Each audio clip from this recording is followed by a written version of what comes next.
اللہ اللہ اللہ اللہ اللہ اللہ اللہ. الحمد لله رب العالمين والعاقبة للمتقين والصلاة والسلام على خير خلقه محمد وآله وأصحابه أجمعين. أما بعد فأعوذ بالله من الشيطان الرجيم. بسم الله الرحمن الرحيم. إليه يرد علم الساعة وما تخرج من ثمرات من أكمامها وما تحمل من أنثى ولا تضع إلا بعلمه ويوم يناديهم أين شركائي قالوا آذناك ما منا من شهيد وضل عنهم ما كانوا يدعون من قبل وظنوا ما لهم من محيص. لا يسأم الإنسان من دعاء الخير وإن مسه الشر فيئوس قنوط ولئن أذقناه رحمة منا من بعد ضراء مسته ليقولن هذا لي وما أظن الساعة قائمة ولئن رجعت إلى ربي إن لي عنده للحسنى فلننبئن الذين كفروا بما عملوا ولنذيقنهم من عذاب غليظ. وإذا أنعمنا على الإنسان أعرض ونأى بجانبه وإذا مسه الشر فذو دعاء عريض. قل أرأيتم إن كان من عند الله ثم كفرتم به من أضل ممن هو في شقاق بعيد. سنريهم آياتنا في الآفاق وفي أنفسهم حتى يتبين لهم أنه الحق. أولم يكف بربك أنه على كل شيء شهيد. ألا إنهم في مرية من لقاء ربهم ألا إنه بكل شيء محيط. صدق اللہ العظیم. 25ویں پارے کی ابتدائی آیات تلاوت کی گئی ہیں اور آج آپ کے سامنے 25ویں پارے کے مضامین کا خلاصہ اور نچوڑ پیش کیا جائے گا. 25ویں پارے میں جو سورہ مبارکہ چل رہی تھی 24ویں پارے کے آخر میں وہ حامیم سجدہ کی آیات مبارکہ چل رہی تھیں اور حامیم سجدہ کی 26 آیات پچھلے پارے کے اندر اور گزشتہ پارے کے اندر گزر چکی ہیں اور ان کے مضامین پر بات ہو چکی ہے. آج 27ویں آیت مبارکہ سے 25ویں پارے کا آغاز ہو رہا ہے. جو بات چل رہی تھی وہ بات حق تعالی جل شانہ حامیم السجدہ میں یا یوں کہیے کہ 24ویں پارے کے آخر میں جو بات بیان فرما رہے تھے وہ یہ فرما رہے تھے کہ وَلَقَدْ آتَيْنَا مُوسَى الْكِتَابَ فَاخْتُلِفَ فِيهِ وَلَوْلَا كَلِمَةٌ سَبَقَتْ مِنْ رَبِّكَ لَقُضِيَ بَيْنَهُمْ وَإِنَّهُمْ لَفِي شَكٍّ مِّنْهُ مُرِيبٍ. کہ یہ اہل موسیٰ جو تھے، جو موسیٰ علیہ السلام جن لوگوں کی طرف اللہ تعالیٰ کی جانب سے مبعوث ہوئے، وہ ایک خاص قسم کے شک اور شبے کے اندر پڑے ہوئے تھے. باوجود اس کے کہ بڑی واضح نشانیاں اللہ کی وہ دیکھ چکے تھے، اللہ کی طرف سے آنے والی تورات کو بھی وہ دیکھ چکے تھے، لیکن اس کے باوجود وہ شک اور شبے کے اندر مبتلا تھے. اور یہی شک اور شبہ جو ہے وہ ان کے لیے بہت نقصان دہ ثابت ہوا. اور اس شک اور شبے کی وجہ سے انہوں نے اپنے لیے بجائے عمل صالح کا راستہ چننے کا عمل سوء کا اور برائی کا راستہ چنا. چنانچہ اللہ کی طرف سے تو نظام عدل ہے، اور وہ نظام عدل یہ ہے کہ من عمل صالحا فلنفسه ومن اساء فعليها وما ربك بظلام للعبید. کہ جو عمل صالح کا راستہ چنتا ہے عمل صالح کے اوپر عمل کرتا ہے، اللہ کی طرف سے حسن و ثواب کا، اللہ کی طرف سے حسن جزا کا مستحق قرار پاتا ہے۔ اور اگر کوئی برے عمل کی طرف چلا جاتا ہے اور برے عمل کو اختیار کر لیتا ہے تو پھر ظاہر ہے کہ اس کا نقصان اور اس کی مضرت اسی کو ہوتی ہے۔ اللہ تعالیٰ کے اپنے بندوں کے اوپر ظلم کرنے والا نہیں ہے۔ چنانچہ ان مضامین کو بیان کرتے ہوئے، انہی مضامین کو آگے بڑھاتے ہوئے 25ویں پارے کا آغاز ہوتا ہے اور ارشاد ہوتا ہے الیہ یرد علم الساعہ، کہ قیامت کا دن، قیامت کا روز کب آئے گا، کون سی صدی ہوگی، کون سا ہزاریہ ہوگا، کون سا سال ہوگا، یہ اللہ ہی کو معلوم ہے۔ اس کا علم پورا کا پورا اللہ ہی کی طرف لوٹایا جائے گا۔ یعنی یوں نہیں ہے کہ کوئی شخص یہ بتا سکے، کوئی شخص یہ پیشین گوئی کر سکے کہ اتنے سال کے بعد قیامت آنے والی ہے۔ کسی بھی لمحے قیامت آ سکتی ہے اور اس کا صحیح علم اللہ کو ہے، اللہ کے سوا کسی کو نہیں ہے۔ یہ وہی بات ہے لگ بھگ کہ جیسے کہ رسول اللہ صلی اللہ علیہ وسلم کی ایک حدیث مبارکہ میں امام بخاری رحمۃ اللہ علیہ نے اس کو نقل کیا،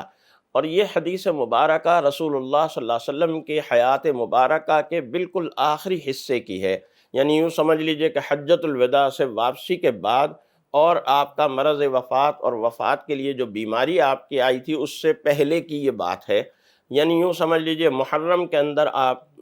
مدینہ منورہ پہنچے ہیں حج بیت اللہ سے فراغت کے بعد، اور سفر میں آپ کی بیماری کا آغاز ہو گیا۔ تو یہ واقعہ جو محدثین نے نقل کیا ہے، اس واقعے کے اندر اللہ تعالیٰ نے، اللہ کے رسول نے، اللہ تعالیٰ نے ایک بات مقدر کی، اور وہ یہ مقدر کی کہ رسول اللہ صلی اللہ علیہ وسلم کی زبانی پورے دین کا خلاصہ اور نچوڑ چند سوالوں کے جوابوں کی شکل میں آ جائے۔ تو یہ واقعہ یا تو محرم کے آخر کا ہے یا سفر کے آغاز کا ہے، یعنی رسول اللہ صلی اللہ علیہ وسلم کی وفات سے لگ بھگ 2 مہینے پہلے یا 2.5 مہینے پہلے کا، اس سے زیادہ کا نہیں ہے۔ اس سوال جواب کے اس سلسلے میں حضرت جبریل امین ایک اجنبی کے روپ میں آئے تھے، اور مل ایمان، ایمان کیا ہے، مل اسلام، اسلام کیا ہے، مل احسان، احسان کیا ہے، اور چوتھا سوال یہ کیا تھا کہ متی الساعہ، قیامت کب آئے گی۔ تو اس کے متعلق رسول اللہ صلی اللہ علیہ وسلم نے ارشاد فرمایا مل مسئول عنہا بأعلم من السائل، کہ قیامت کب آئے گی اس کے بارے میں سوال کرنے والا جتنی معلومات رکھتا ہے، جس سے سوال کیا جا رہا ہے وہ بھی اتنی ہی معلومات رکھتا ہے۔ یعنی کچھ علامات تو پتہ ہیں لیکن علامات سے کچھ زیادہ نہیں معلوم، یہ نہیں معلوم کہ قیامت کب آئے گی۔ تو وہی بات یہاں بھی ارشاد فرمائی جا رہی ہے کہ الیہ یرد علم الساعہ، قیامت کب آئے گی اس کا علم صرف اللہ کو ہے۔ وما تخرج من ثمرات من اکمامها وما تحمل من انثى ولا تضع الا بعلمہ۔ ہاں البتہ قیامت کا علم نہ ہونے کے باوجود، قیامت کے صحیح وقت کا علم نہ ہونے کے باوجود، قیامت کے صحیح واقع ہونے کی صحیح تاریخ کا علم نہ ہونے کے باوجود، تمہیں قیامت سے متعلق ہر طرح کے شک و شبہ سے بالاتر ہونا چاہیے۔ عقیدہ اور ایمان تمہارا قیامت کے اوپر، تمہارا یقین قیامت کے اوپر بہت پختہ ہونا چاہیے، اس لیے کہ اس میں اگر کوئی شک ہوگا تو یقیناً تمہارے ایمان کی خیر نہیں ہے۔ یہ وَبِالْآخِرَةِ هُمْ يُوقِنُونَ، وہ جو بالکل آغاز میں سورۃ البقرہ کے حق تعالیٰ جل شانہ نے اہل ایمان و تقویٰ کی صفت بیان کی تھی کہ آخرت پر ان کا یقین و ایمان ایسا ہے جیسے انہوں نے آخرت کو دیکھ لیا ہے اپنی آنکھوں سے۔ تو آخرت پر تمہارا ایمان یقینی ہونا چاہیے، اور یہ بات جو ہے ظاہر ہونی چاہیے اور واضح رہنی چاہیے تمہارے اوپر کہ اس دن، وہ دن بڑا خوفناک دن ہوگا، اس دن کے خوفناک مناظر ہیں، اور ان خوفناک مناظر کو ان صورتوں کے اندر بیان کیا جا رہا ہے۔ آپ کو یاد ہوگا میں نے عرض کیا تھا کہ یہ جو حوامیم سورہ مبارکہ ہیں، یہ 7 صورتیں انہی خوفناک مناظر کو ذکر کر رہی ہیں جو روز قیامت حق تعالی جل شانہ کے سامنے ہوگا۔ تو اس لیے یہ بات یاد رکھنا کہ قیامت کا واقع ہونا ایک یقینی امر ہے، قیامت کے اندر اللہ کے سامنے پیش ہونا ایک یقینی امر ہے، اس پیشی کے اندر اپنے ایک ایک عمل کا جواب دہ ہونا ایک یقینی امر ہے، وہاں سے فرار کا کوئی راستہ نہ ہونا یہ بھی ایک یقینی امر ہے۔ یہ تمام باتیں بالکل یقینی ہیں، لہذا بجائے اس تحقیق کے یا اس جستجو میں پڑھنے کے، اس سوال و جواب میں پڑھنے کے کہ قیامت آئے گی کب، بجائے اس کے انسان قیامت کے لیے اپنے آپ کو تیار کرے، اور یہ بات یاد رکھے کہ وَلَئِنْ أَذَقْنَاهُ رَحْمَةً مِنَّا مِنْ بَعْدِ ضَرَّاءَ مَسَّتْهُ لَيَقُولَنَّ هَذَا لِي۔ نفسیات انسانی کو بیان کیا گیا کہ انسانی سائیکالوجی کیا ہے، انسانی نفسیات کیا ہے۔ انسانی نفسیات یہ ہے کہ اگر اللہ تعالیٰ اس کے اوپر کوئی مشکل ڈالتا ہے، کوئی مسائل پیش آ جاتے ہیں، کوئی بحران آ جاتا ہے، کوئی بیماری آ جاتی ہے، تو فیعوس قنوط، بالکل وہ مایوس ہو جاتا ہے، دل ہار بیٹھتا ہے، دل کھو بیٹھتا ہے، حتیٰ کہ خودکشی کی نوبت تک آ جاتی ہے۔ یہ واقعات ہم دیکھتے ہیں ہمارے معاشروں میں، ہمارے ماحول میں، ان واقعات کو ہم بار بار دیکھتے ہیں بدقسمتی سے۔ اور اگر اللہ تعالیٰ کی طرف سے کوئی رحمت آتی ہے، اس مصیبت کے بعد، اس مشکل کے بعد کوئی رحمت آتی ہے، تو نہ تو وہ ان مشکل حالات میں صبر کرتا ہے، اور نہ مشکل حالات کے بعد جب اللہ کی طرف سے رحمت اور آسانی آتی ہے تو اس پر اللہ کا شکر گزار بھی نہیں ہوتا۔ مشکل حالات میں مایوس ہو جاتا ہے اللہ کی رحمت سے، اللہ سے نہیں مانگتا اس سے نجات، اور اچھے حالات میں یہ کہتا ہے کہ یہ تو میرا حق تھا، اگر رحمت ملی ہے تو یہ تو میرا حق تھا، یہ تو میری صلاحیت تھی، میرا اسکل تھا، اور میرے اسکل کی اور میری صلاحیت اور میری ذہانت اور عقل مندی اور دانش مندی کی وجہ سے یہ مجھے مقام ملا ہے، یا یہ مجھے عزت ملی ہے، یا یہ مجھے رتبہ ملا ہے، یا عزت یا انعام ملا ہے۔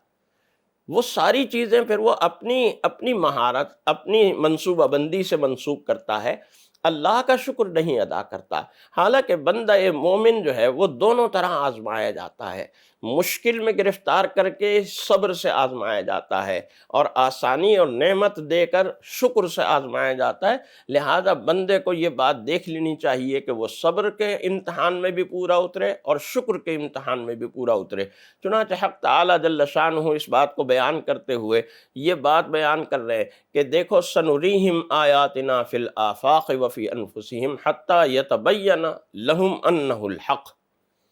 ہم تمہارے سامنے بیان کرتے رہیں گے، ہم تمہارے سامنے آفاق سے بھی دلائل دیتے رہیں گے، اور تمہاری اپنی جان سے بھی دلائل دیتے رہیں گے۔ دلائل آفاق بھی آتے رہیں گے، دلائل انفس بھی آتے رہیں گے۔ ارضی و سماوی جو مخلوقات ہیں ان سے بھی اللہ کی خالقیت اور قدرت کو بیان کرتے رہیں گے، اور تمہاری اپنی زندگی، اپنی جان، اور اپنی جان کے اندر جو ایک عالم اللہ تعالیٰ نے بنایا ہوا ہے، اس عالم کے ذریعے سے بھی اپنی تخلیقی قدرت اور طاقت کو بیان کرتے رہیں گے، حتیٰ کہ حق بالکل تمہارے لیے واضح ہو جائے گا۔ حتیٰ یتبین لہم انہ الحق اولم یکفی بربک انہ علی کل شیء شہید۔ کیا تمہارے سامنے یہ بات کافی نہیں ہے کہ یہ بات جب کہہ دی کہ اللہ تعالیٰ ہر چیز کا گواہ ہے، ہر چیز کا خالق بھی وہی ہے، ہر نظام کو چلانے والا بھی وہی ہے، اور اس نظام کو دیکھنے والا، اس نظام کا صحیح گواہ اور شاہد بھی وہی ہے۔ ان مضامین کے اوپر سورہ حامیم السجدہ کے مضامین مکمل ہوتے ہیں، سورۃ الشورى کے مضامین شروع ہوتے ہیں۔ سورۃ الشورى یہ حوامیم کے سلسلے کی تیسری سورہ مبارکہ ہے، اور مکی سورہ مبارکہ ہے، 53 آیات ہیں، 4 رکوع ہیں، اور ترتیب تلاوت کے اعتبار سے یہ 42ویں سورہ مبارکہ ہے۔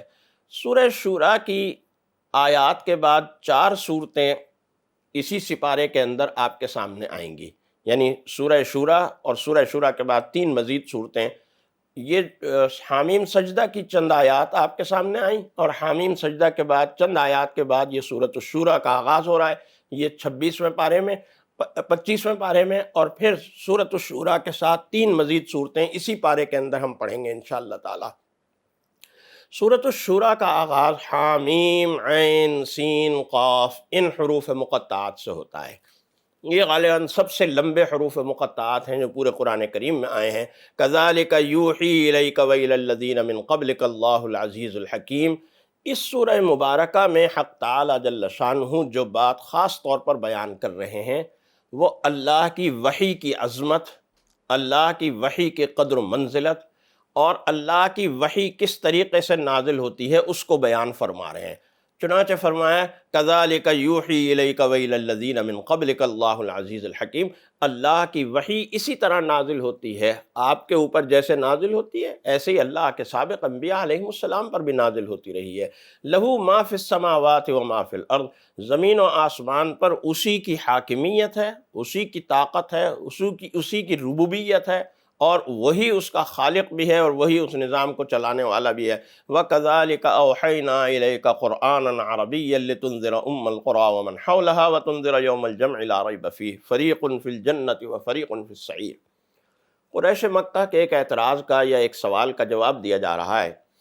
اور وہ سوال یہ تھا قریش مکہ کی جانب سے، یا اعتراض یہ تھا کہ قرآن کریم عربی زبان میں ہے، اگر یہ عربی کے بجائے کسی اور زبان میں ہوتا تو پھر یہ واقعی ہمارے لیے معجزہ ہوتا۔ یعنی یہ بات ان کے لیے معجزہ نہیں تھی کہ ہم قرآن کا مقابلہ باوجود اس کے کہ عربی کے بڑے قادر الکلام شاعر اور بہترین نثر نگار اور ادیب ہیں، لیکن قرآن جیسا کلام بنانے پر قدرت نہیں ہے، یہ معجزہ ان کے لیے کافی نہیں تھا۔ وہ یہ کہتے تھے کہ اگر رسول اللہ صلی اللہ علیہ وسلم قرآن کریم کی جو تلاوت کرتے ہیں وہ کسی اور زبان میں ہوتی تو پھر یہ معجزہ ہوتا، اس لیے کہ ہمیں معلوم ہے رسول اللہ صلی اللہ علیہ وسلم کو عربی کے علاوہ اور کوئی زبان نہیں آتی، تو آپ عربی کے علاوہ کسی اور زبان میں کلام پڑھتے تو ہمیں پتہ چل جاتا کہ واقعی یہ اللہ کا کلام ہے، انہوں نے اور کوئی زبان سیکھی تو ہے نہیں ہے۔ حق تعالی جل شانہ فرماتے ہیں کذالک اوحینا الیک قرآنا عربیا، قرآن عربی زبان کے اندر نازل کیا گیا، وہ عربی کہ جس کو تم بولتے ہو، وہ عربی جس کو تم سمجھتے ہو، وہ عربی جس کے تم ماہرین میں شمار ہوتے ہو، جس کے بڑا بلند پایا شعراء میں تمہارا شمار ہوتا ہے، جس عربی کے اوپر تم فخر کرتے ہو، جس عربی زبان کے اوپر تمہیں بڑا ناز ہے، اس حد تک ناز ہے کہ تم یہ کہتے ہو ہم عرب ہیں اور باقی سارے عجم ہیں، یعنی گونگے ہیں، یعنی بولنے کا حق دنیا میں صرف ہمیں ہی ہے جو عربی بولتے ہیں، باقی جو زبانیں بولتے ہیں وہ اصل میں انہیں تو بولنے کا ہی حق نہیں ہے، وہ تو گونگے ہیں۔ تو اسی عربی کے اندر حق تعالی جل شانہ نے یہ کلام مبین اتارا ہے، اور اس کلام مبین کے اتارنے کے ساتھ ہی یہ چیلنج تمہیں دیا ہے کہ تم باوجود اس کے کہ عربی زبان پر بڑی اچھی قدرت اور مہارت رکھتے ہو، اس جیسا کلام بنا کر لاؤ۔ چنانچہ حق تعالی جل شانہ اس بات کو بیان کرتے ہوئے یہ بات بھی ارشاد فرما رہے ہیں کہ یہ کوئی نئی بات نہیں ہے، یا قرآن کریم کوئی نئے احکام، کوئی بہت ہی عجیب و غریب باتیں اور عجیب و غریب احکام دے رہا ہے، ایسا نہیں ہے، بلکہ یہ اس طرح کے احکام ہیں، ایسی شریعتیں ہیں کہ تھوڑی بہت تبدیلی کے ساتھ یہ پہلے بھی آتی رہی ہیں۔ شرع لکم من الدین ما وصی بہ نوحا والذی اوحینا الیک وما وصینا بہ ابراہیم وموسیٰ وعیسیٰ، حضرت نوح علیہ السلام پر بھی اسی طرح کی شریعت نازل ہوئی، حضرت ابراہیم علیہ السلام پر بھی اسی طرح کی شریعت نازل ہوئی، حضرت موسیٰ علیہ السلام پر بھی اسی طرح کی شریعت نازل ہوئی، حضرت عیسیٰ علیہ السلام، تھوڑی بہت تبدیلیاں وہ شریعتوں کے اندر ہوتی رہی ہیں۔ لیکن ایک ہوتا ہے، دیکھیے یہ بات ذہن میں رکھیے کہ دین نام ہے دو بنیادی چیزوں کا، ایک ہے نظریہ، فکر، عقیدہ اور ایمان، اور دوسرا ہے عمل۔ عمل کے اندر عبادت بھی آتی ہے، عمل کے اندر معاشرت اور معاملات بھی آتے ہیں۔ چنانچہ نظریے اور فکر کے اعتبار سے، عقیدہ و ایمان کے اعتبار سے تو تمام انبیاء علیہم السلام کی تعلیمات بالکل ایک ہیں، مشترک ہیں، ان میں کوئی فرق نہیں ہے۔ اللہ کی توحید کا عقیدہ ہو، نبی کی نبوت اور رسالت کا عقیدہ ہو، روز آخرت کا عقیدہ اور نظریہ ہو، یہ تمام عقائد و نظریات وہ ہیں کہ جو تمام انبیاء علیہم السلام کے ہاں مشترک رہے۔ ہاں البتہ عمل کے اعتبار سے، عبادتی عمل ہو، معاشرتی عمل ہو، ان میں تھوڑی بہت تبدیلیاں، کوئی دین موسوی میں آ گئیں، کچھ دین عیسوی میں آ گئیں، کچھ دین ابراہیمی میں آ گئیں، کچھ دین اسلام کے اندر آ گئیں، یہ سلسلہ جاری ہے۔ اور دین میں اور عملی احکام اور عملی شریعتوں کے اندر کچھ تھوڑا بہت فرق ہوتا رہا ہے، یہ صورتحال ہے۔ لیکن اگر آپ بنیادی جو ڈھانچہ ہے دین کا، چاہے وہ حضرت ابراہیم پر نازل ہونے والا دین ہو، چاہے حضرت نوح علیہ السلام پر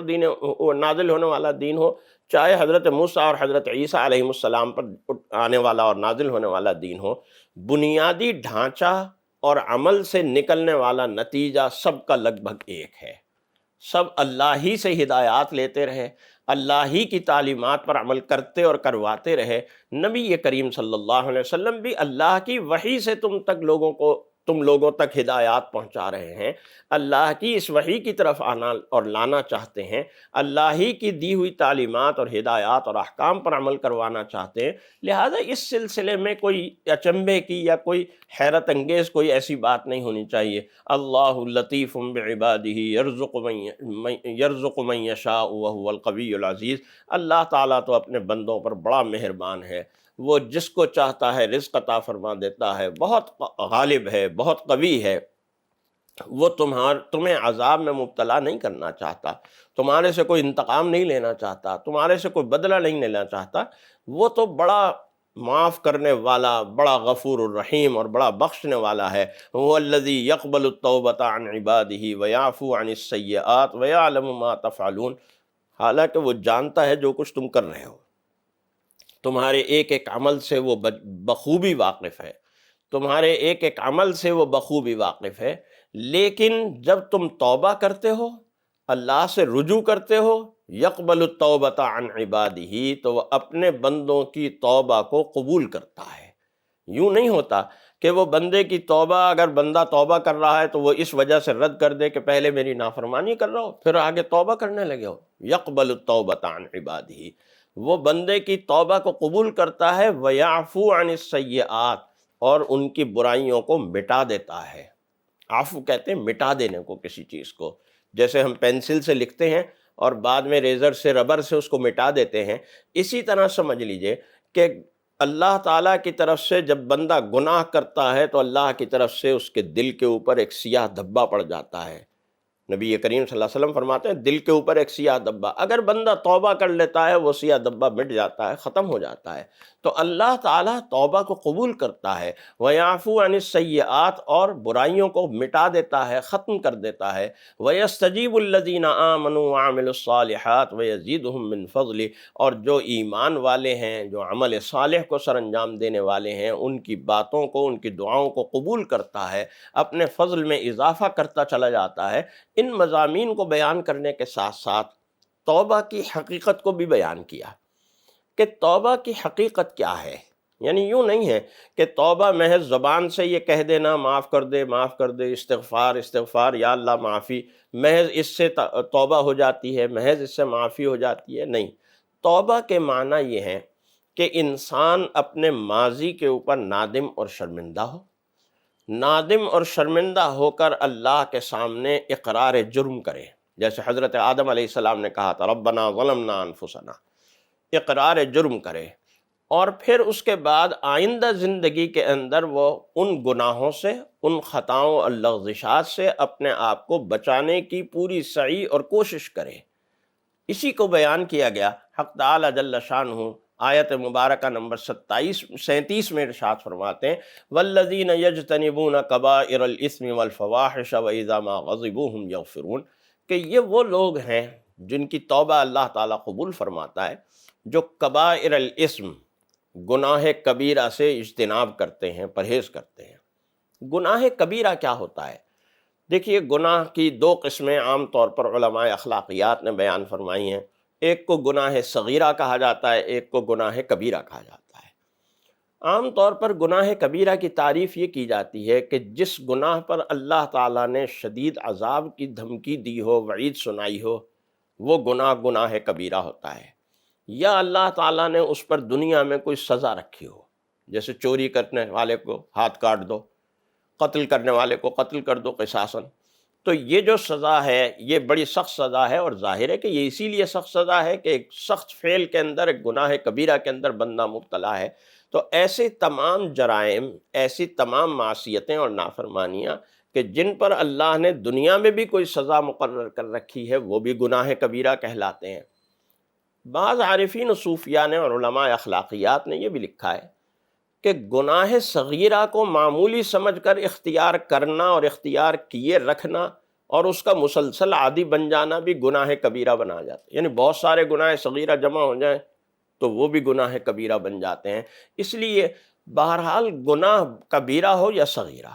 ہمیں اس سے بچنا چاہیے، اور اگر ہم اس میں مبتلا ہو جائیں تو اللہ سے معافی مانگنی چاہیے، اللہ سے مغفرت طلب کرنی چاہیے۔ چنانچہ اس بات کو بیان کرتے ہوئے حق تعالی جل شانہ وحی کی عظمت اور وحی کے نزول کے طریقہ کار پر بحث کر رہے ہیں اس سورہ مبارکہ کی آخری آیات میں۔ اور وہ کیا فرمایا کہ وَمَا كَانَ لِبَشَرٍ أَن يُكَلِّمَهُ اللَّهُ إِلَّا وَحْيًا أَوْ مِن وَرَاءِ حِجَابٍ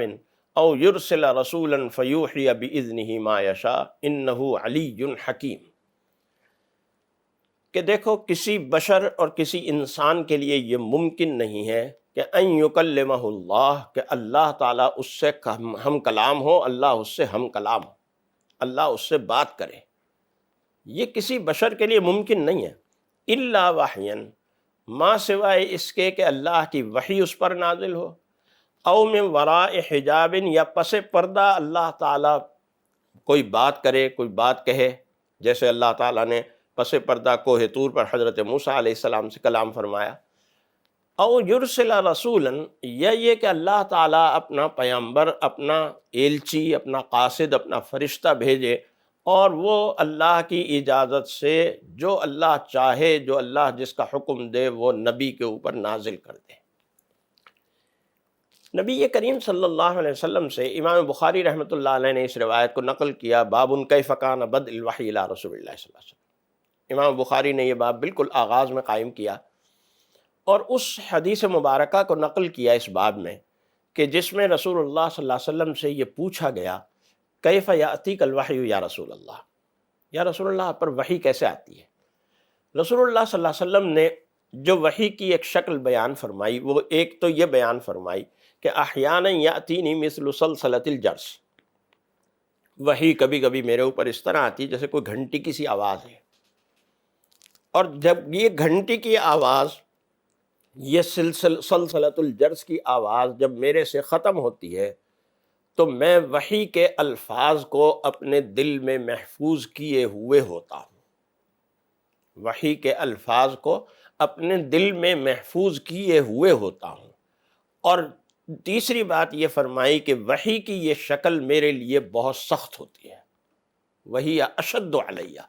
کہ وحی جتنی صورتوں میں میرے سامنے آتی ہے، میرے پاس آتی ہے، میرے اوپر آتی ہے، یہ ان میں سخت ترین شکل ہے۔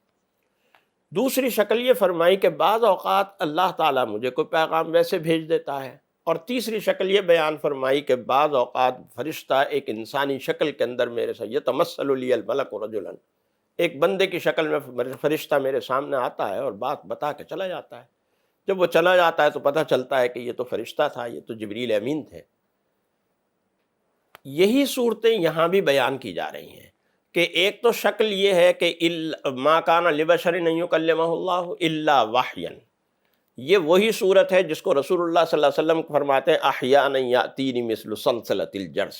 یہ وحی قرآنی وحی ہوتی تھی کہ ایک اشارہ غیبی ہوتا تھا، اس لیے کہ وحی لغت میں لفظی اعتبار سے ماہرین لغت کی تصریحات کے مطابق وحی کی جو تعریف کی ہے ماہرین لغت نے، وہ ہے اشارۃ سریعۃ فی خفیۃ، ایک خفیہ اور تیز اشارہ، جلدی سے ہونے والا اشارہ وحی کہلاتا ہے۔ اب یہ ایک بڑا خفیہ اشارہ ہوتا تھا کہ فرشتہ آیا اور فرشتے نے آ کر وحی نازل کر دی، جتنے صحابہ آس پاس بیٹھے ہیں، ارد گرد بیٹھے ہیں، دائیں بائیں سامنے بیٹھے ہیں، نہیں یہ تو پتہ چل گیا کہ وحی کا نزول ہو رہا ہے، لیکن یہ نہیں پتہ چلتا تھا کہ وحی میں نازل کیا ہو رہا ہے۔ یہ رسول اللہ صلی اللہ علیہ وسلم جب بتاتے تھے، تلاوت فرماتے تھے، اس وقت پتہ چلتا تھا۔ اس وحی کی شکل سے قرآن کریم نازل ہوتا تھا۔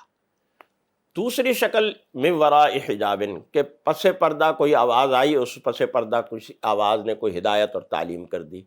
اور تیسری شکل یہ کہ او یرسل رسولا، کہ ایک فرشتہ چاہے اپنے فرشتے ہی کی شکل میں اور چاہے کسی بندے کی اور کسی انسان کی شکل میں آ کر بات بتا کے چلا جاتا تھا۔ یہ تین شکلیں اور تین صورتیں ہیں جو وحی الہی کے نزول کی ہیں، اور اس میں جو سب سے اہم شکل ہے وہ سب سے پہلی شکل ہے، اور اس وحی کی شکل سے قرآن کریم نازل ہوتا ہے، جس سے وحی کی محفوظ ہونے کی سب سے بڑی علامت اور دلیل سمجھ میں آ رہی ہے کہ یہ وحی اس طرح نہیں ہوتی تھی۔ یعنی فرشتہ جب انسانی شکل میں آ رہا ہے تو آ کے بیٹھ گیا، جو بھی گفتگو کر رہا ہے، جیسے ابھی میں نے سوال جبریل کی حدیث کا حوالہ دیا، وہ گفتگو سب صحابہ سن رہے ہیں، تو سوال بھی سن رہے ہیں، جو سوال کا جواب دیا جا رہا ہے رسول اللہ صلی اللہ علیہ وسلم کی طرف سے وہ بھی سن رہے ہیں۔ لیکن جو وحی الہی قرآنی آیات کی شکل میں نازل ہوتی تھی، وہ اس وقت صحابہ کو نہیں پتہ چلتا تھا، وہ نہیں سنتے تھے، وہ براہ راست رسول اللہ صلی اللہ علیہ وسلم کے قلب اطہر پر نازل ہوتی تھی، کہ اسی کو آپ فرما رہے ہیں کہ جب وہ سلسلہ میرے سے منقطع ہوتا تھا، ختم ہوتا تھا، میں الفاظ کو اپنے دل میں محفوظ کیے ہوئے ہوتا تھا، ان علینا جمعہ وقرآنہ۔ اس اعتبار سے قرآن حکیم کی جو نزول ہے اور اس کی جو وحی کا نزول ہے وہ تو سب سے مضبوط اور سب سے محفوظ طریقہ ہے۔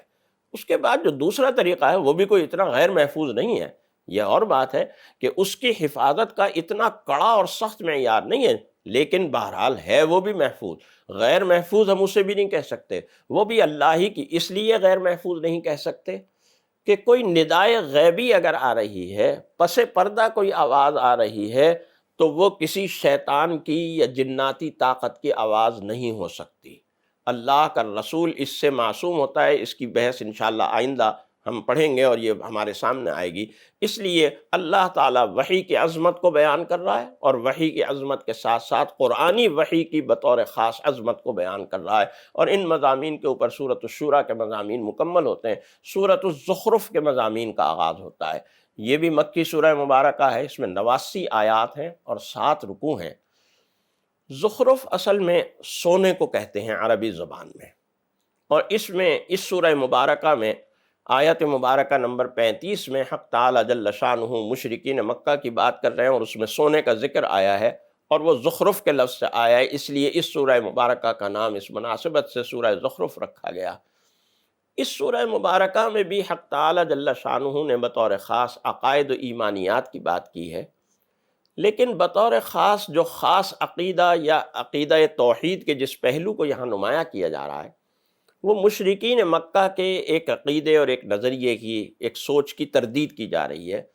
اور وہ سوچ اور فکر کیا تھی مشرکین مکہ کی، کہ ملائکہ یعنی فرشتے اللہ کی بیٹیاں ہیں۔ یہیں سے آغاز ہو رہا ہے سورہ مبارکہ کے مضامین کا، وہیں سے آغاز ہو رہا ہے، اور اس آغاز سے پہلے پھر وہی بات کہ جس بات پر سورۃ الشورى کا اختتام ہوا تھا، وحی الہی کی عظمت، پہلے وحی الہی کی عظمت بیان کی جا رہی ہے۔ انا جعلناہ قرآنا عربیا لعلکم تعقلون وانہ فی ام الکتاب لدینا لعلی حکیم۔ علی حکیم کی یہی صفت سورۃ الشورى کی آخری آیات میں بھی حق تعالی جل شانہ نے، جہاں ما کان لبشر ان یکلمہ اللہ، آیت مبارکہ نمبر 51 تھی، اس میں بھی کہا گیا تھا انہ علی حکیم، کہ وہ علی و حکیم ہے اللہ تعالیٰ، اس کی طرف سے یہ وحی نازل ہوتی ہے۔ یہاں بھی وہی صفت دوبارہ لائی جا رہی ہے کہ یہ قرآن مجید جو عربی زبان کے اندر تمہاری سوچ و فکر کو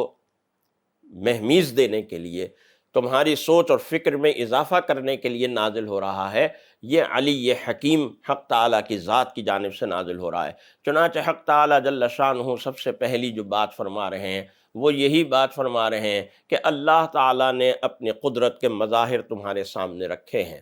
اللہ نے مخلوقات رکھی ہیں، مخلوقات بنائی ہیں، اور ان مخلوقات پر تمہیں طاقت اور قدرت عطا کی ہے۔ چنانچہ اللہ تعالیٰ نے جانور بنائے، تم ان جانوروں کے اوپر سواری کرتے ہو، اور یہ جانور جب سواری کے لیے تم ان کے اوپر بیٹھتے ہو تو تمہیں یہ کہنا چاہیے کہ سبحان الذی سخر لنا ھذا وما کنا لہ مقرنین وانا الی ربنا لمنقلبون۔ یہ دعائے سفر کہہ لیجئے آپ، یا سواری کی دعا کہہ لیجئے، کہ ہمارے لیے گویا یہ مسنون ہے کہ ہم بھی جس سواری کے اوپر بیٹھیں، چاہے وہ گاڑی ہو، سائیکل ہو، موٹر سائیکل ہو، بس ہو، جہاز ہو، تو سبحان الذی سخر لنا ھذا وما کنا لہ مقرنین وانا الی ربنا لمنقلبون، اس دعا کو ضرور پڑھیں کہ اللہ تعالیٰ نے ہمارے لیے مسخر کیا،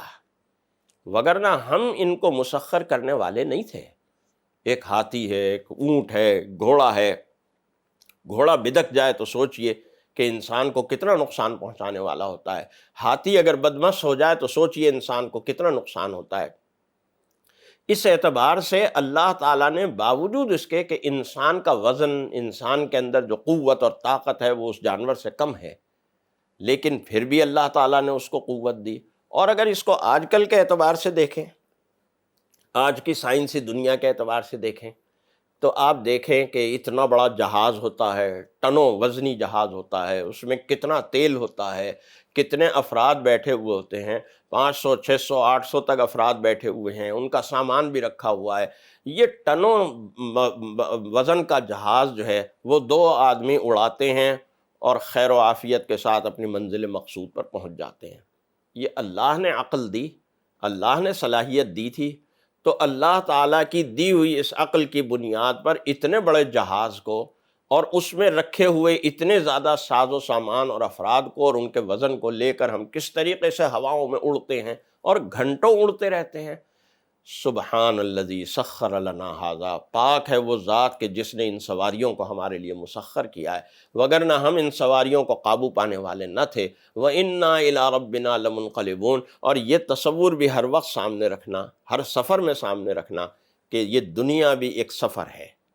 اور اصل تمہارا جو گھر ہے وہ اللہ کا گھر ہے، وہیں تمہیں لوٹ کر جانا ہے۔ چنانچہ حق تعالیٰ جل شانہ اسی بات کو بیان کرتے ہوئے پھر اسی عقیدے کی جانب آ رہے ہیں کہ یہ لوگ یہ کہتے ہیں کہ ملائکہ فرشتے اللہ کی بیٹیاں ہیں، اپنے لیے بیٹے پسند کرتے ہیں۔ اپنا حال یہ ہے کہ ان لوگوں کو اذا بشر احدهم بما ضرب للرحمن مثلا ظل وجهه مسودا وهو كظيم، کہ جن لڑکیوں کی پیدائش اور بیٹیوں کی بات اللہ کے حوالے سے یہ کر رہے ہیں، ان کو اگر خبر دی جائے بیٹی کی پیدائش کی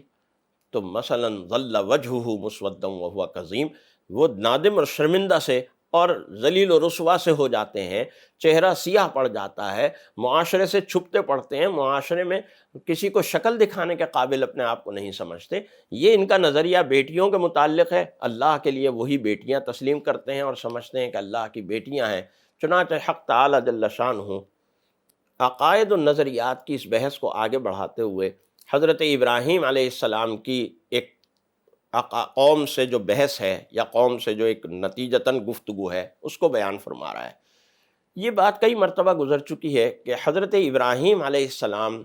جس انداز کے ساتھ اور جس طرح دلیل اور حکمت کے ساتھ، لاجک کے ساتھ اپنی قوم سے بات کرتے تھے، اس کو قرآن حکیم میں مختلف مقامات پر بیان فرمایا ہے۔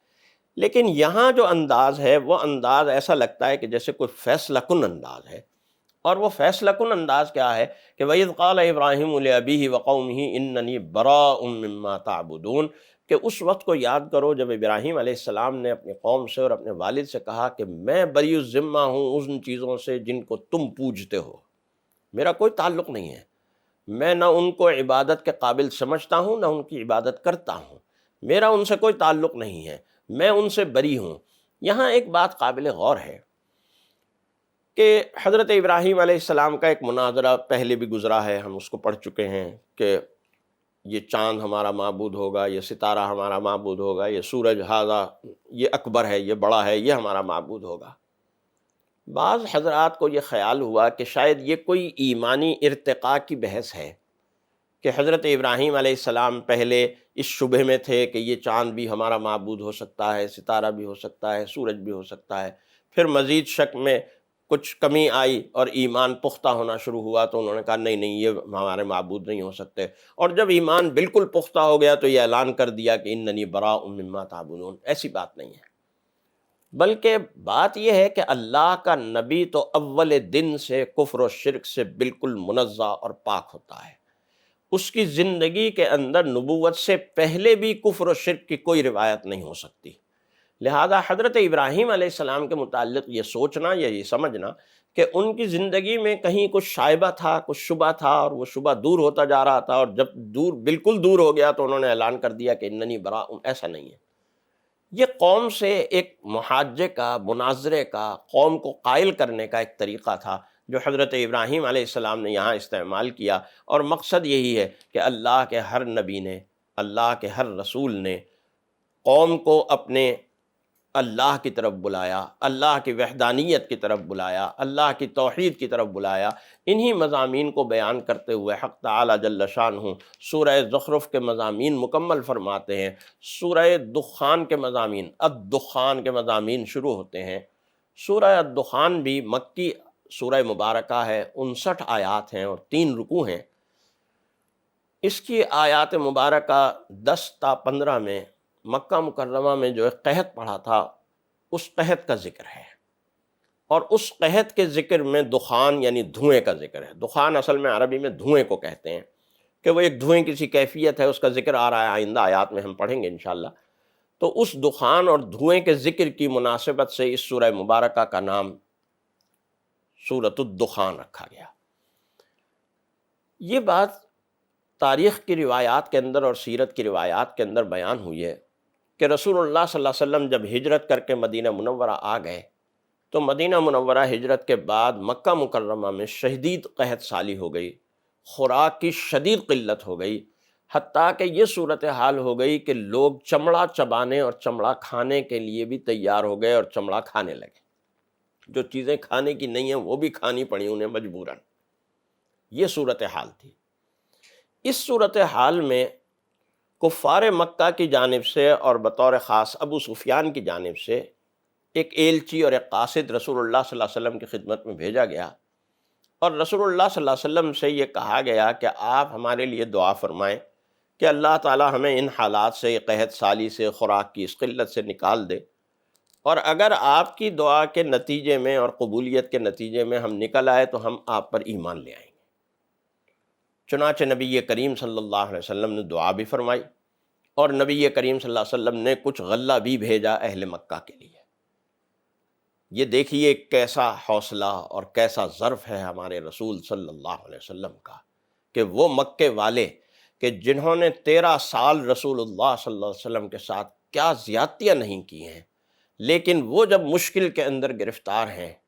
اور یہ کہہ رہے ہیں کہ ہم آپ پر ایمان لے آئیں گے، ہمارے لیے دعا کریں، تو رسول اللہ صلی اللہ علیہ وسلم ان کے لیے دعا کر رہے ہیں، ان کی قحط سالی کی دور ہونے کی دعا کر رہے ہیں، ان کے لیے بارشوں کی دعا کر رہے ہیں، اور ان کو خوراک کی کچھ چیزیں جو ہیں وہ بھی فراہم فرما رہے ہیں۔ یہ رسول اللہ صلی اللہ علیہ وسلم کی عالی ظرفی ہے۔ تاریخ انسانی ایسی عالی ظرفی کی کوئی اور مثال نہیں پیش کر سکتی۔ چنانچہ اسی بات کو بیان کرتے ہوئے حق تعالی جل شانہ فرماتے ہیں، حامیم والکتاب المبین انا انزلناہ فی لیلۃ مبارکۃ انا کنا منذرین فیہا یفرق کل امر حکیم۔ ایک مبارک رات میں اس کو اتارا گیا ہے، جس رات میں اللہ تعالیٰ سارے سال کے فیصلے فرماتا ہے۔ ایک حدیث مبارکہ کی روح سے یہ شعبان المعظم کی 15ویں رات ہے کہ جس میں اللہ تعالیٰ سارے سال کے فیصلے، رزق کے فیصلے، رزق نہ دینے کے فیصلے، قحط کے فیصلے، بارشوں کے فیصلے، اولاد کے فیصلے، اموات کے فیصلے، یہ سارے فیصلے اس رات کے اندر ہوتے ہیں۔ رسول اللہ صلی اللہ علیہ وسلم نے اس رات کے متعلق فرمایا کہ شعبان کی 15ویں رات ہوتی ہے، جسے ہم شب برات کہتے ہیں۔ لیکن یہاں ایک اشکال اور ایک سوال اٹھتا ہے کہ حق تعالیٰ جل شانہ انا انزلناہ فی لیلۃ مبارکہ فرما رہے ہیں کہ اس مبارک رات میں قرآن کریم اتارا۔ قرآن کریم تو شعبان میں نہیں اترا، وہ تو رمضان میں اترا ہے۔ تو اس کے متعلق علماء مفسرین یہ بات کہتے ہیں کہ فیصلہ شعبان کی 15ویں شعبان کو ہو گیا تھا، اور نزول عملاً جو نزول ہوا ہے وہ لیلۃ القدر میں اور رمضان المبارک میں ہوا۔ لہذا یہاں فیصلے کی رات کے متعلق یہ کہا جا رہا ہے کہ ہم نے یہ ایک مبارک رات میں یہ قرآن کریم اتارا۔ بہرحال شب برات کی فضیلت اور شب برات کی اہمیت پر بہت سی روایات موجود ہیں، چنانچہ اس دعا کا ذکر ہے، اس بات کا ذکر ہے کہ جو ابو سفیان کی طرف سے کی گئی، ربنا اکشف عنا العذاب انا مؤمنون، آیت مبارکہ نمبر 12 میں حق تعالی جل شانہ ارشاد فرماتے ہیں کہ اس نے یہ کہا کہ ہمارے لیے دعا کیجئے کہ اے پروردگار ہم سے یہ عذاب کھول دے، ربنا اکشف عنا العذاب، جس عذاب کے اندر ہم مبتلا ہیں ہم سے یہ عذاب ہٹا دے اور دور کر دے، انا مؤمنون، اگر آپ کی دعا سے ہم واقعی اس عذاب سے نکل آئے تو ہم آپ کے اوپر ایمان لانے والے ہوں گے۔ لیکن ہوا کیا کہ نبی کریم صلی اللہ علیہ وسلم نے ویسے بھی مدد کی، دعا بھی کی، نبی کریم صلی اللہ علیہ وسلم کی اس مدد کو انہوں نے وصول بھی کیا، اس سے فائدہ بھی اٹھایا، اور رسول اللہ صلی اللہ علیہ وسلم کی دعا کے نتیجے میں وہ اس قحط سالی سے باہر بھی نکل آئے، لیکن ایمان پھر بھی نہیں لائے، ایمان انہیں پھر بھی نصیب نہیں ہوا۔ اس لیے کہ دیکھیے ایمان نصیب ہوتا ہے اللہ کی طرف سے دل میں جب ہدایت موجود ہو، اللہ کی طرف سے ہدایت کی طلب اور تڑپ دل میں موجود ہو، مادی نتائج اور ثمرات کو حاصل کرنے کے ساتھ جب ایمان کو مشروط کیا جائے تو وہ ایمان نہیں ہوتا۔ کہ آپ مادی وسائل اور نتائج کو حاصل کرنے کے لیے، مادی تمول حاصل کرنے کے لیے، دنیاوی فوائد اور منافع حاصل کرنے کے لیے ایمان قبول کرنے کی شرط لگا دیں تو یہ ایمان نہیں ہے۔ ایمان تو خالصتاً اللہ کے لیے انسان کو قبول کرنا چاہیے، اور اس عہد و پیمان کے ساتھ قبول کرنا چاہیے کہ آگے جو بھی کچھ ہو میرے ساتھ، میں اس کو بھگتنے کے لیے اور اس پر صبر کرنے کے لیے تیار ہوں۔ چنانچہ حق تعالیٰ جل شانہ یہ بات ارشاد فرما رہے ہیں کہ جب اس طرح بھی کوئی شخص ایمان نہیں لاتا تو پھر اس کے لیے جہنم ہے، اور اس جہنم میں جو خوراک ہوگی وہ کیا ہوگی؟ ان شجرۃ الزقوم، دنیا کی خوراک کی قلت آئی تو جہنم کے خوراک کا بھی ذکر کیا کہ ان شجرۃ الزقوم طعام الاسیم، گناہ گاروں کا کھانا زقوم کا ایک درخت ہوگا، ایک جڑی بوٹی ٹائپ ایک چیز ہوگی جو اس طریقے سے ہوگی کہ وہ نہ نگلی جا سکے گی نہ اگلی جا سکے گی، انتہائی بدمزہ ہوگی، انتہائی خشک اور سخت ہوگی کہ کھانے کے لیے اس کو منہ میں رکھنا اور منہ میں رکھ کر اسے نگلنا ایک مرحلہ ہوگا۔ پھر یہ لوگ بھاگیں گے کہ پانی پئیں، پانی سے اس کو نگل لیں، تو وہ پانی بھی ماء حمیم، نہایت گرم پانی ہوگا اور شدید اس میں پیپ پڑی ہوئی اور طرح طرح کی چیزیں، آلودہ قسم کا پانی ہوگا، اس پانی کو پینا اس سے بھی زیادہ مشکل ہوگا۔ تو یہ وہ چیزیں ہیں کہ جو جہنم والوں کو دی جائیں گی، جبکہ اس کے بالمقابل ان المتقین فی مقام امین فی جنات وعیون، اہل تقوی کے لیے اللہ کی طرف سے جنتیں ہوں گی، جنت کے باغات ہوں گے، ان جنت کے باغات میں چشمے ہوں گے، بہترین باغات ہوں گے، یلبسون من سندس، بہترین لباس ہوگا، آرام دہ لباس ہوگا، آرام اور راحت کی تمام چیزیں ہوں گی، خوراک کی تمام چیزیں ہوں گی، اور وہ کھائیں گے اور پئیں گے اور بڑے مزے سے رہیں گے۔ فَإِنَّمَا يَسَّرْنَاهُ بِلِسَانِكَ لَعَلَّهُمْ يَتَذَكَّرُونَ فَارْتَقِبْ إِنَّهُمْ مُرْتَقِبُونَ۔ ہم نے قرآن کریم اسی لیے آپ کے اوپر نازل فرمایا کہ آپ اس کو بیان کریں اور بتلائیں کہ اہل تقویٰ کو اللہ تعالیٰ کیا جزا عطا فرمائیں گے۔ سورۃ الجاثیہ کے مضامین کا آغاز ہوتا ہے۔ سورۃ الجاثیہ بھی مکی سورہ مبارکہ ہے، اس میں 37 آیات ہیں، 4 رکوع ہیں، اور ترتیب تلاوت کے اعتبار سے یہ 45ویں سورت ہے۔ جاثیہ کے معنی ہوتے ہیں گھٹنوں کے بل بیٹھنا، اور اس سورہ مبارکہ کی آیت مبارکہ نمبر 28 میں اس واقعے کا ذکر کیا جا رہا ہے کہ قیامت کے دن لوگ اتنے خوفزدہ ہوں گے اور اتنے کپ کپا رہے ہوں گے، اتنی طاقت اور کمزوری ان کے اندر کمی ہوگی طاقت کی